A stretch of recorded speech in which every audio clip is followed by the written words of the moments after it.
Fuera de Tiempo, un programa de análisis político y entrevistas. Una mirada propia. Fuera de Tiempo. Con Diego Genú. Hasta la medianoche. En Radio Con Voz 899.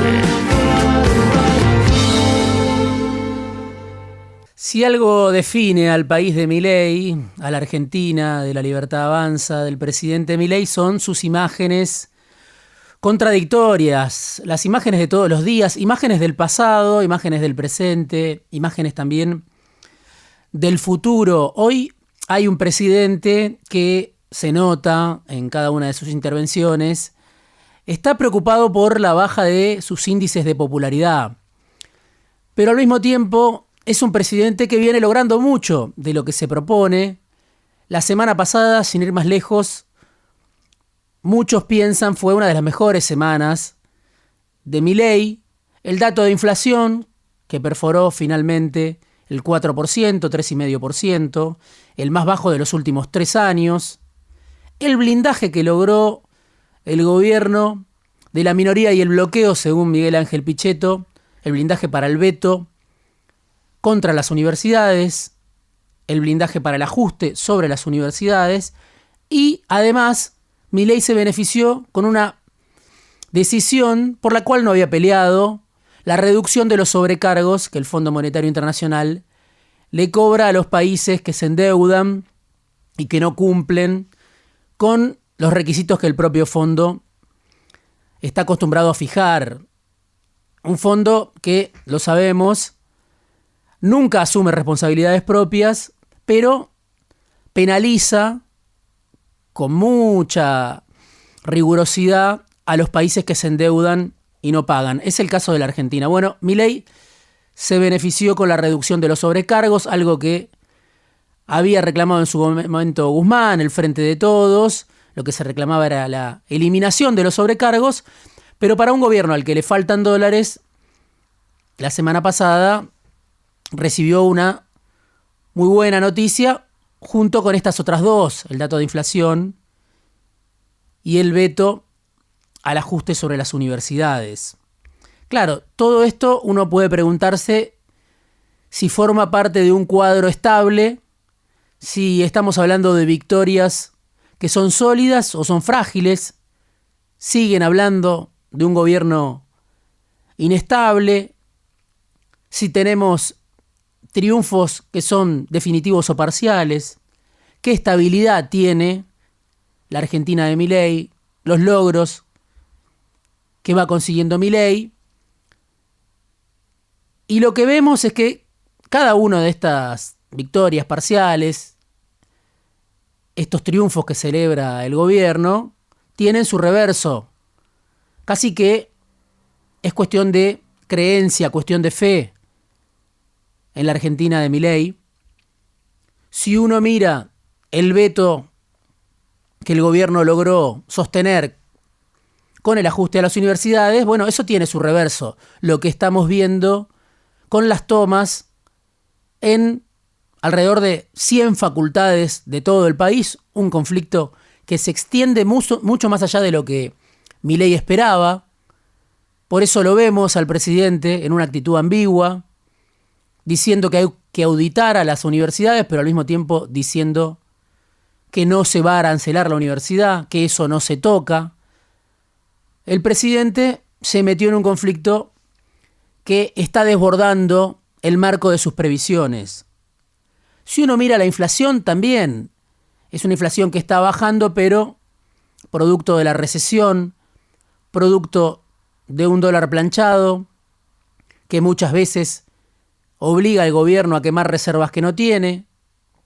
Está en un contexto de un veranito financiero, Milei, pero la pregunta es, ¿este veranito es capaz de generar o de crear una nueva temporada, algo estable o es algo pasajero?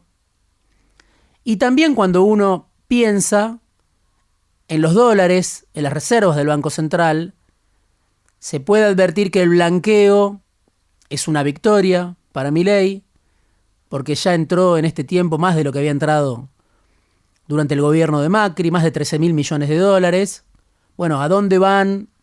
No todos van a las reservas, es una minoría, es una porción muy mínima la que el gobierno puede convertir en acumulación de reservas, pero ¿qué va a pasar cuando se termine el blanqueo? Y ahí aparece otra vez el Fondo Monetario Internacional, que puede reducir las sobrecargas, las penalidades, pero es muy difícil que le vuelva a prestar a Luis Caputo, a la Argentina, a Milei, si no hay una devaluación de por medio, una nueva devaluación que, claro, haría tambalear toda la estantería frágil de un gobierno que se abraza a la reducción de la inflación como su principal logro.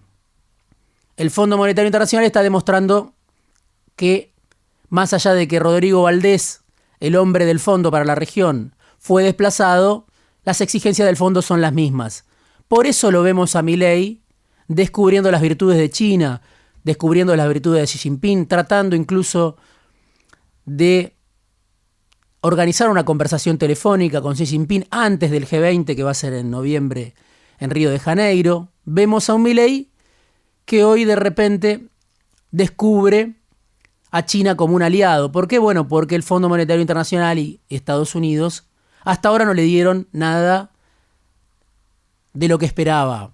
Esta Argentina contradictoria, esta Argentina que tiene distintas caras y por lo menos dos caras muy marcadas, está mostrando en estas horas, esta semana, a una facción del poder económico que está de fiesta. A tono con la euforia en los mercados, vemos, seguramente lo vamos a ver en el coloquio de ideas en Mar del Plata, a gran parte del empresariado que apuesta a la Argentina de Milei. Y vimos en las últimas horas, en la Bolsa de Nueva York, a un empresario muy importante de la Argentina que es Marcelo Mindlin, con su socio Daniel Sielecki, parte de la familia que tiene acciones del gobierno de Milei, porque Milei tiene como embajador a Ian Sielecki, parte de esta familia de los laboratorios, parte de esta familia con intereses en el sector energético. Mindlin y Sielecki hoy en la Bolsa de Nueva York, festejando los 30 años de Transportadora de Gas del Sur, una de las empresas que surgió de la privatización de gas del Estado, la otra es Transportadora de Gas del Norte en manos del grupo Techin. Transportadora de Gas del Sur, la empresa que festeja en la Bolsa de Nueva York a 30 años de su creación, es una de las grandes ganadoras también de la Argentina de Milei, porque claro, aumentaron y muchos las tarifas, sobre todo en lo que tiene que ver con la generación de energía. ¿Qué tiene de particular este festejo en la Bolsa de Nueva York, que quizá pasa inadvertido o se difunde simplemente como publicidad empresaria? Por un lado, que Transportadora de Gas del Sur, el grupo Mindlin, el grupo Sielecki, quieren prorrogar esa concesión que surgió, como digo, de la privatización del gas del Estado en la época del menemismo. Vence esa concesión en 2027 y ya la quieren prorrogar por 2 décadas más, aprovechando, claro, la ley bases, aprovechando, claro, el contexto de un gobierno como el de Javier Milei. ¿Qué tiene de particular también este festejo en Nueva York de Mindlin y Sielecki? Que estuvo en primera fila, no solo en primera fila, sino que subió y hasta disertó Domingo Cavallo. Un homenaje de Mindlin, un empresario muy importante, dueño de Pampa Energía, que en su momento le compró la empresa al clan Macri, y Exsa, la constructora con la cual después construyó el gasoducto Néstor Kirchner. Bueno, hoy Mindlin le está agradeciendo a Cavallo en la Bolsa de Nueva York. Cavallo aclamado, una revancha que le da la vida a Cavallo. Bueno, esa revancha es el gobierno de Milei, 30 años después del inicio de las privatizaciones que todavía hoy están vigentes. Estaba también Carlos Bastos, un hombre de Cavallo de toda la vida, que hoy es uno de los principales asesores del secretario de Energía de Milei, Rodríguez Chirilo, que hoy es un hombre de consulta de otro empresario que vivió varias vidas, José Luis Manzano, dueño de Edenor, con intereses en el litio. Son postales de esa Argentina que está de fiesta en Mar del Plata, que está de fiesta en los mercados, que está de fiesta en Nueva York. Claro, esa Argentina que está descorchando tiene una contracara muy marcada, muy violenta, en los propios datos que difunde el INDEC. El aumento de los trabajadores pobres en la Argentina, y no solo trabajadores informales, sino también trabajadores en relación de dependencia, a los cuales no les alcanza para llegar a fin de mes. Es parte de esta Argentina que no empezó con Milei. Los trabajadores pobres ya eran una realidad del Frente de Todos, pero que se profundizó de manera muy vertiginosa. Es parte del plan de Milei, una Argentina donde crece la desigualdad, donde la recesión es necesaria tanto para controlar la inflación como para evitar la salida de dólares que implica el crecimiento, el aumento de las importaciones para la producción. La recesión, además, no es parte del pasado ni siquiera tiene que ver con el comienzo del gobierno de Milei. Miraba datos de la consultora analítica de Ricardo Delgado, dice, el gasto en la obra pública se contrajo un 25,6% en términos reales en septiembre respecto a agosto, 25% de ajuste de un mes a otro en la obra pública y 78,6% respecto a un año atrás, septiembre de 2023.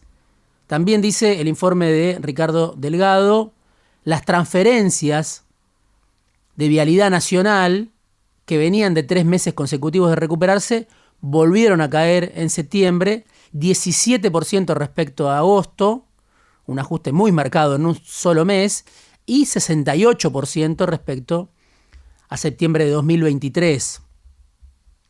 A eso hay que sumar otros datos que viene difundiendo el INDEC, el aumento de la desigualdad, el aumento de la pobreza. Y algo más que yo creo que preocupa y mucho en el gobierno nacional, que son los episodios de repudio de la semana pasada, de los últimos días, que tienen como blanco al presidente y a su círculo íntimo. Lo que le pasó al presidente, a su hermana, en una casa de empanadas, lo que le pasó a Martín Menem en Santa Cruz, lo que le pasó a Karina Milei en La Plata, lo que le pasó a un influencer cercano a Milei cuando se discutía el ajuste sobre las universidades, son datos que sugieren que estamos en otra etapa, como si la paciencia social se hubiera agotado. ¿Cuántos de los que hoy están rechazando el ajuste fueron votantes de Milei? Eso es parte del debate. Pero también, sin duda, hay una oposición que ve que se rompió el contrato electoral o que hay un sector del peronismo, de lo que era Unión por la Patria, que rompió su contrato electoral, que no se opone, que se da vuelta. Podemos pensar en el voto del peronismo de Tucumán, del peronismo de Catamarca la semana pasada, apoyando partícipes necesarios del ajuste de Milei contra las universidades. Bueno, frente a eso hay una parte de la sociedad que sale a repudiar a Milei, pero también está impugnando el comportamiento de una oposición que no se opone, o porque no puede, no le da el número, o porque directamente traiciona el contrato electoral. En ese marco de repudio, de una furia social que empieza a verse, algo que lo llevó a Milei a lo más alto en tiempo récord, bueno, hoy se vuelve en contra de Milei. En ese marco lo vemos al Papa Francisco muy atento a lo que pasa en la Argentina, recibiendo a Victoria Villarruel, una Victoria Villarruel que sigue haciéndole gestos a algunos sectores del peronismo. Habrá que ver qué lugar ocupa Villarruel en la Argentina que viene.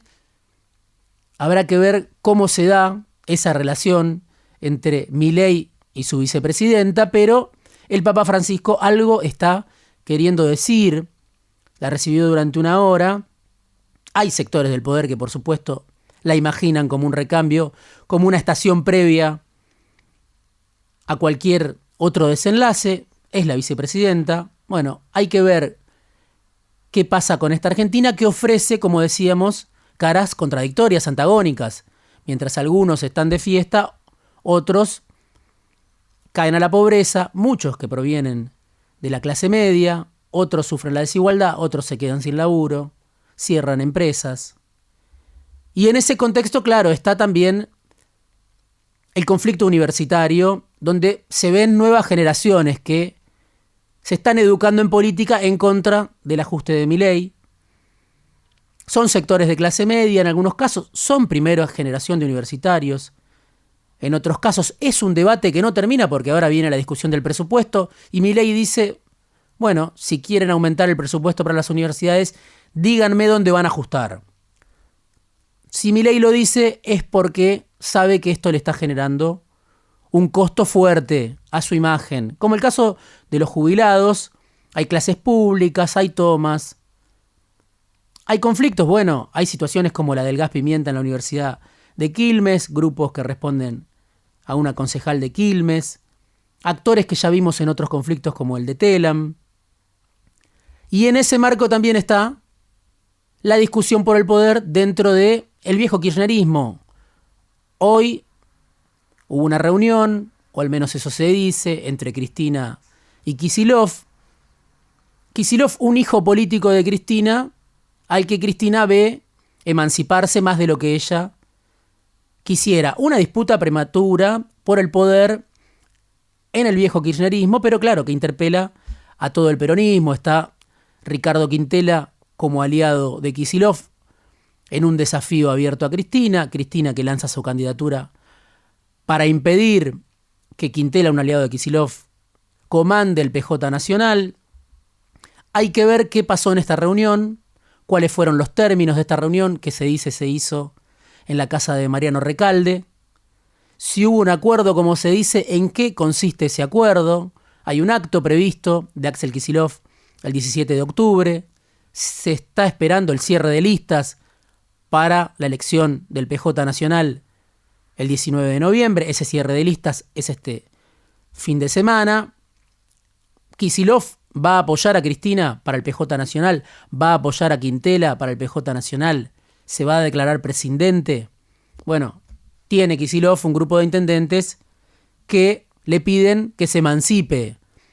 Hay una cuestión de tiempos, dicen, cerca de la expresidenta, porque muchos piensan, sí, Kicillof es el candidato natural para 2027, para un tiempo para el que falta mucho. Hay que ver si hay un acuerdo camino a 2025, porque Cristina también está dando señales de que quiere ser candidata a diputada nacional.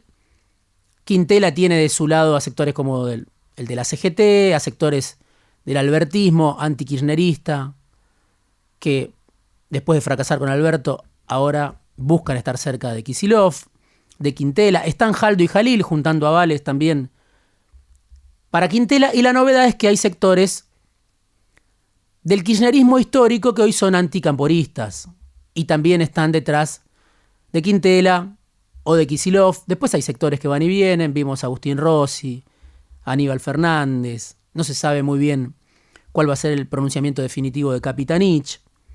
Y además hay una interna que nadie sabe quién la va a financiar, porque dicen no hay plata, no están los $500.000 que hacen falta, me decía alguien, para organizar una interna como la que pretende el PJ Nacional. ¿Cuándo va a ser esa interna? Todo eso se supone, se está hablando, se habló, se empieza a hablar entre el gobernador de la provincia de Buenos Aires y Cristina Fernández de Kirchner, que tiene en la provincia de Buenos Aires un bastión histórico de su popularidad. Las diferencias ideológicas entre Cristina y Kicillof, claro, para los que están afuera son imperceptibles. Casi que es un trabajo para criptógrafos saber en qué se diferencian en lo ideológico Cristina y Kicillof. Cristina tiene de todas maneras muchas críticas para Kicillof. Hay que ver si las pudieron saldar en esta reunión que se hizo este martes en la casa del senador Mariano Recalde. Es un debate en la oposición, en la principal cara de la oposición.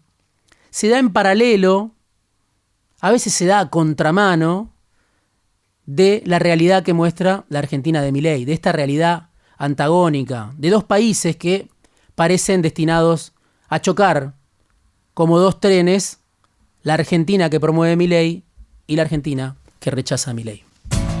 Fuera de tiempo. Una mirada propia. Diego Genú.